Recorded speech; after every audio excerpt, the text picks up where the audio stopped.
Hello guys, मैं हूं आज़म गिल और एक नई वीडियो लेके आपके सामने हाज़िर हुआ हूं। इस वीडियो में मैं आपको बताऊंगा कि जब मैं यूके में लैंड किया था, फ़र्स्ट इम्प्रेशन यूके का मेरे पे क्या था। हमने कुछ एक माइंडसेट बनाया होता है कि यूके इस तरह का होगा, तो कैसा मुझे लगा। दूसरा, मैं आपको वेरी इंपॉर्टेंट थिंग मैं आपको बताऊंगा कि इमिग्रेशन पे मेरे से उन्होंने क्या क्वेश्चंस किए, उनको आपने किस तरह जवाब देना होता है, इसके बारे में मैं आपको थोड़ा सा गाइड करूंगा। तो चलिए शुरू करते हैं। तो मैं लैंड किया था बेसिकली लंदन हीथ्रो एयरपोर्ट पे।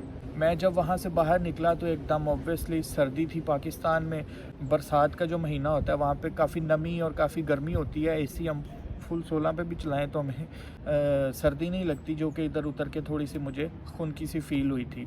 उसके बाद जब मैं वहाँ से बाहर निकला तो obviously very neat and clean और साफ़ सुथरी रोड्स। जो पैदल चलने वालों उनके लिए मैं आपको बताऊँ स्पेशल उनकी रिस्पेक्ट होती है। अगर वो उन्होंने जाना हो, पहले तो उनके लिए हर रोड पे वो बटन्स लगे होते हैं जो वो प्रेस करके वो सड़क क्रॉस करते हैं, ठीक है। अदरवाइज़ आप ये नहीं है कि कहीं से भी सड़क क्रॉस कर लें। ऑब्वियसली कई लोग करते भी हैं, तो आप वॉयलेट करना चाहें कानून को, वो तो हर जगह है, लेकिन उन्होंने वो स्पेशल वो जगह बनाई हुई हैं।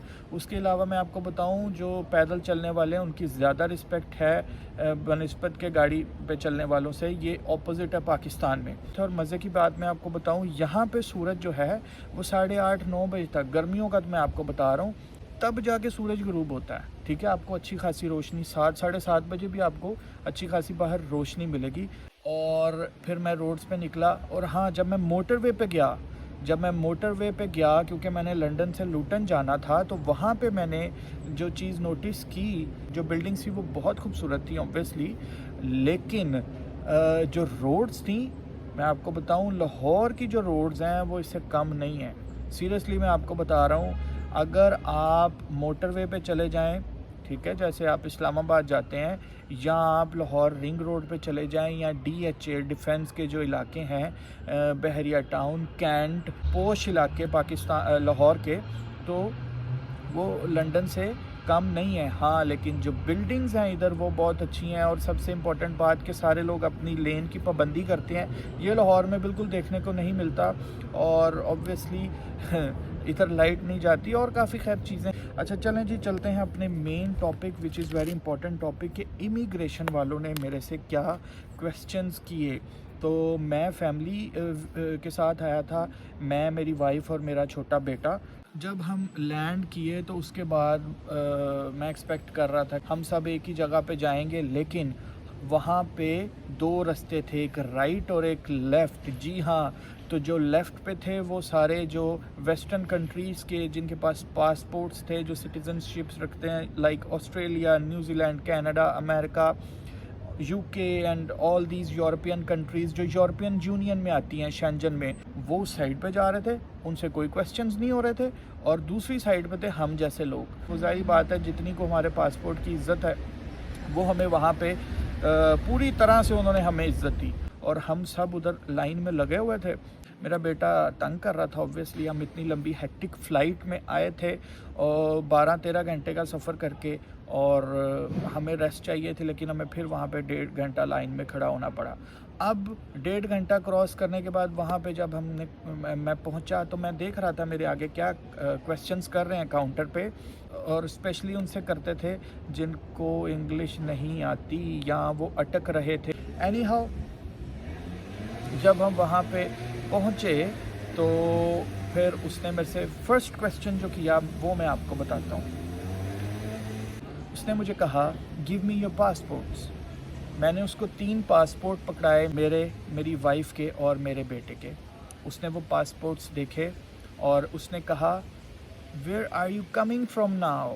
तो वो चूँकि बीच में शीशा था तो मुझे क्लियरली आवाज़ नहीं आई, थोड़ा गैप नीचे करके था, तो मैंने उसको कहा पाकिस्तान। लेकिन उसने मेरी तरफ ऐसे देखा और उसने कहा, where are you coming from now, अभी कहाँ से आ रहे हो। तो हमारी जो फ़्लाइट थी, एक कतर एयरवेज से मैंने ट्रैवल किया, तो दोहा से हम इधर आए। तो फिर मेरे जहन में आया कि ये वो पूछ रहा है कि अभी कहाँ से आ रहे हो, लाहौर से नहीं, अभी वाली जो फ़्लाइट है। तो मैंने उसको बताया, जी मैं दोहा से आ रहा हूँ। ही सेड ओके दोहा। ऐसे उसने करके बोला।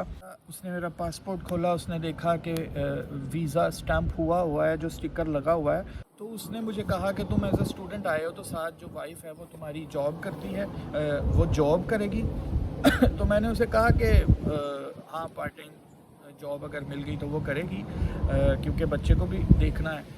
उसने कहा ओके, तो जो फ़ीस है वो कौन देगा? तो मैंने कहा जी फ़ीस जो है वो मेरे फादर मुझे स्पॉन्सर करेंगे। तो उसने कहा ओके। फिर उसने कहा जी फादर क्या करते हैं? मैंने कहा जी वो रिटायर्ड हैं, और सारा मैंने उनको सिलसिला बताया कि किस तरह वो सारा सिलसिला चलता है। उसने कहा ऑल राइट। और उसके बाद उसने मुझसे पूछा कि तुम्हारा कोर्स कौन सा है? ये वही सारे क्वेश्चंस हैं जो कि मैं वहाँ से मुझे पता था कि वो किस तरह के क्वेश्चंस करेगा। तो मैंने उसको बताया जी ये मेरा कोर्स है, और मुझे अब मैं एक्सपेक्ट कर रहा था मेरे से पूछेगा इसके कंटेंट्स बताओ ये वो, लेकिन उसने कंटेंट्स नहीं पूछे। जो लोग अटक रहे थे और जो कंफ्यूज थे, उनकी शक्लों से भी लग रहा था, और वो लड़खड़ाते थे बोलते हुए। फिर इंग्लिश में भी कुछ प्रॉब्लम हो जाता है, तो जो कर रहे थे उनको फिर वो ज़्यादा स्ट्रिक्ट कर रहे थे, और कई लोगों को तो वो फिर बड़े कमरे में भी ले जाते थे। वहाँ पे पूरी टीम उनके साथ फिर क्वेश्चन आंसर करती थी। जो 4-5 मिनट का जो सेशन है वो फिर वो ऑब्वियसली लंबा ले जाते थे, आधा घंटा या घंटा, और उसके बाद पता नहीं उनको वापस भेजा या इधर, I don't know about that. बस ये फिर उसने मेरे से यूनिवर्सिटी वगैरह का पूछा, जी कहाँ पे पढ़ोगे, क्या सारा तुम्हारा प्लान है, ये वो, और दैट्स इट। उसने 5-6 मुश्किल से मेरे से क्वेश्चंस किए और जाने दिया।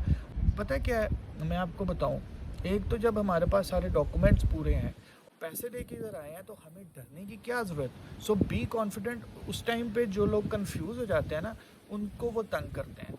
और दूसरी बात मैं आपको बताऊं, यूके वाले, जो इमिग्रेशन वाले, और as well as your university, उनको ये कंसर्न इतना नहीं है। ऑब्वियसली है, लेकिन इतना नहीं है कि आपके मार्क्स कितने हैं पिछली डिग्री में। 75%, 70%, आई थिंक 60% तक वाले भी चल जाते हैं। लेकिन उनको जो मेन कंसर्न ये है कि आपके डॉक्यूमेंट सारे ओरिजिनल हों, सब के सब जो भी आपके डॉक्यूमेंट्स हैं, आपके पास पैसे हों, और मेन कंसर्न आइल्स का जो स्कोर है वो अच्छा हो। और अगर आपके पास आइल्स का स्कोर अच्छा है और इधर आपको इंग्लिश बोलनी नहीं आ रही, तो वो फिर थोड़े से डाउटफुल होना शुरू हो जाते हैं कि यार इसको लिसनिंग में इसने नंबर कैसे ले लिए जब ये मुझे जवाब नहीं दे पा रहा है, या ये बोल नहीं पा रहा तो इसने स्पीकिंग में नंबर कैसे ले लिए। So all these things. तो ये बेसिकली मेरा छोटा सा इमिग्रेशन का एक्सपीरियंस था, फर्स्ट इम्प्रेशन ऑफ यूके। तो मैंने वो आपसे शेयर किया है। अगर आपको पसंद आया है तो प्लीज़ इसको लाइक करें, शेयर करें, कमेंट्स करें। If you have any question, या आप कोई कमेंट करना चाहते हैं तो आप कमेंट ज़रूर कीजिए। अगर आपका कोई पर्सनल क्वेश्चन है तो मैं आपको अपना इंस्टाग्राम का इधर लिंक दूंगा। आप मुझे फेसबुक, इंस्टाग्राम, टिकटॉक, इन सारी जगह पे फॉलो कर सकते हैं। तो ये सारी थी आज की वीडियो। मिलते हैं एक नई वीडियो में नेक्स्ट टाइम। तब तक के लिए खुदा हाफिज़।